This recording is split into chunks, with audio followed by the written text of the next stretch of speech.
জীবন আপনাকে অনেক কিছু দিবে, আবার কেড়ে নেবে। আল্লাহ এভাবেই পৃথিবীটাকে সাজিয়েছে। ইয়াউমুন লাকা ওয়া ইয়াউমুন আলাইকা, একদিন আপনার ভালো যাবে, আরেকদিন খারাপ যাবে।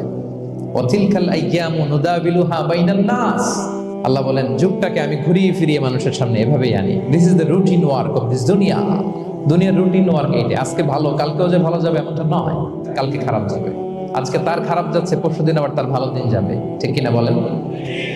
অন্য এক সূরায় আল্লাহ তাআলা বলেছেন ফাইন্না মাআল উসরি ইউসরা, নিশ্চয়ই কষ্টের সাথে আছে স্বস্তি। আজীবন মানুষ কষ্টে থাকে না, দুঃখের পরে থাকে সুখ, দুঃখের পরে কি থাকে? সুখ থাকে। এজন্য উদ্বিগ্ন হওয়া যাবে না। বিষ্ণু ইসলামের জীবনী থেকে আমরা এটাই শিখি, উদ্বিগ্ন হওয়া যাবে না। তিনি বলতেন ওয়া আলাম আন্নামা আসাবাকা লাম ইয়াকুন লিয়ুখতিআক ওয়া মা আখতাআকা লাম ইয়াকুন লিয়ুসিবাক রুফিআতিল আকলাম ওয়া জাফফাতিস সুহুফ। ওনার কাজিন আব্দুল্লাহকে ডেকে বললেন, আব্দুল্লাহ, যেটা তুমি পাওয়ার সেটা তুমিই পাবা, কোনোদিন মিস হবে না এটা তোমার।